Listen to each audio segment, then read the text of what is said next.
A nossa diva argentina já está por aqui, ela, Amanda Cotrim. O que vai mudar na vida do trabalhador argentino a partir de agora? O que significa mais essa vitória de Javier Milei na política argentina, Amanda? Boa tarde. Bom dia. Boa tarde, Fabiola. Boa tarde a todos. Olha, é uma vitória que fortalece muito o governo de Javier Milei.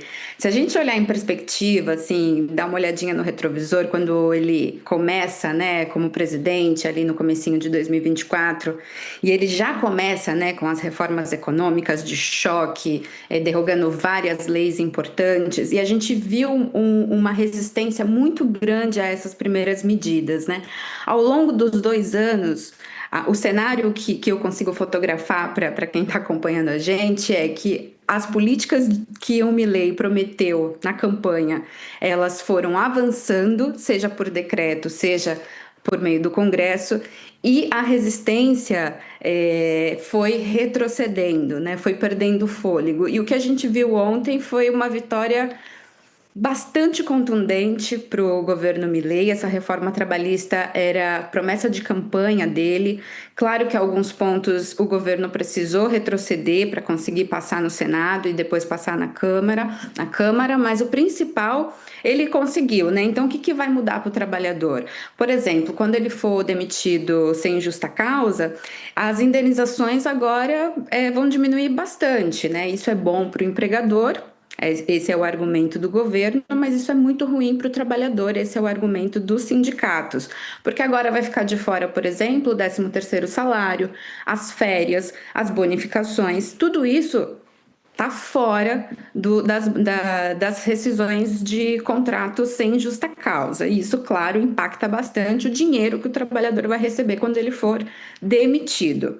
Um dos pontos polêmicos também da lei que foi aprovada no Senado e que foi rechaçada na Câmara foi as licenças médicas, né? Num primeiro momento, o trabalhador que apresentasse licença por enfermidade ou algum acidente, ele ficaria recebendo apenas 50% do salário base dele.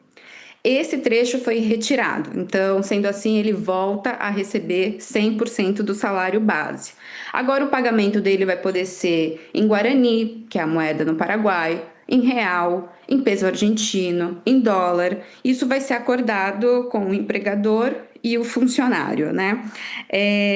A criação também de um banco de horas, o que também não era uma realidade para o trabalhador argentino, ele ganhava hora extra e agora essas horas extras vão ser convertidas em banco de hora. A jornada de trabalho também pode aumentar até 12 horas e caso ele tenha alguma demanda judicial, ele vai estar bastante limitado nessa nova legislação. Inclusive, o governo Milei disse que essa reforma trabalhista vai reduzir a indústria, ele chamou de indústria dos processos trabalhistas, né?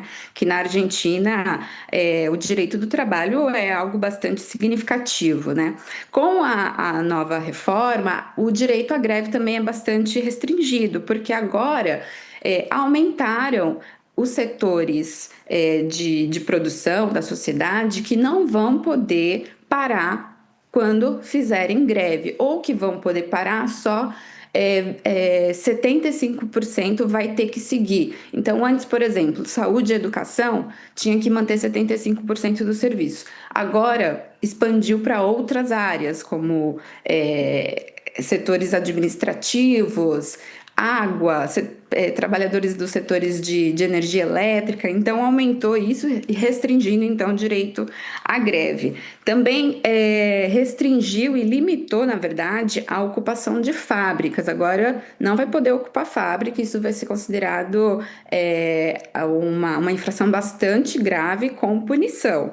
Também revogou estatutos profissionais de várias categorias, entre elas os jornalistas, né? E esses estatutos tinham garantias para a categoria que agora vão estar fora da reforma trabalhista. São diversos pontos, assim, o conceito de salário dinâmico, né? Que ele criou esse conceito nessa reforma trabalhista. O que significa? O trabalhador ele vai negociar diretamente com o empregador sobre as bonificações. Então, assim, se a empresa entender que o trabalhador merece essa bonificação, essa bonificação vai ser negociada no caso a caso e não mais como uma categoria, né? Então, o trabalhador vai poder ter essa liberdade, né, segundo o governo, mas a gente sabe que numa relação de trabalho, nem sempre a posição do trabalhador está em relação de igualdade a quem está a quem está contratando ele, né? Então, é uma reforma polêmica, uma reforma que passou em deputados, agora vai voltar para o Senado, porque tiveram algumas modificações do texto que passou no Senado, deve ser aprovado muito provavelmente na semana que vem. O Javier Milei quer sancionar essa lei antes do dia 1º de março, porque é quando começa o período oficial, né, das sessões ordinárias no Congresso, e ele já quer ter isso já aprovado. Uma das críticas também é que essa reforma ela foi aprovada assim a jato, né, porque ela foi apresentada em janeiro e um mês depois ela já foi aprovada nas duas casas, né, sem um debate público profundo envolvendo outros setores da sociedade. Então, isso também é uma crítica que se teve em relação a essa reforma, Fabiola. A respeito da resposta da população argentina, porque a gente sabe que Milei tem apoio da população argentina, né? As pesquisas mostram isso, ele tem apoio da população argentina. A gente viu a greve geral, que foi promovida pelos sindicatos, com muita paralisação, mas a população argentina nem toda foi às ruas, né? Como é que está a população argentina em relação a essa reforma? Porque tem todos esses pontos polêmicos que você traz, mas aí os apoiadores de Milei, as pessoas mais à direita, os mais liberais, falam de uma reforma que ela é moderna e ela contempla um novo meio de trabalho, né? A população argentina apoia, em parte, essa reforma trabalhista do Milei? Como é que estão as pesquisas de opinião na Argentina em relação a esse projeto aprovado? As manifestações ontem, né, que não aconteceram só em Buenos Aires, aconteceram em outras capitais da Argentina, elas ficaram bastante aquém do que a gente já viu em outros protestos populares de rua. A gente teve uma mobilização ontem em Buenos Aires, que foi desarticulado até de forma cedo, né, porque a votação começou às 2, por volta das 3 horas da tarde já estava bastante desarticulado. Ficaram alguns manifestantes que acabaram entrando em confronto com a polícia, teve repressão por parte da polícia em Buenos Aires, com jatos de água, gás de pimenta, bomba de gás lacrimogêneo. E o que a gente vê, o que a gente percebe assim na opinião pública, nas ruas, é que, por um lado, também existe uma confiança de um setor que é contra o governo, de que nas eleições de 2027, quando vai ter a eleição presidencial, vai ganhar o peronismo, e o peronismo ganhando, todas as reformas de Milei vão ser derrubadas. Então existe essa expectativa, é como se fosse algo cíclico na política argentina. Vem a direita, faz as mudanças, depois volta o peronismo, tira as mudanças. Então existe essa confiança por um lado.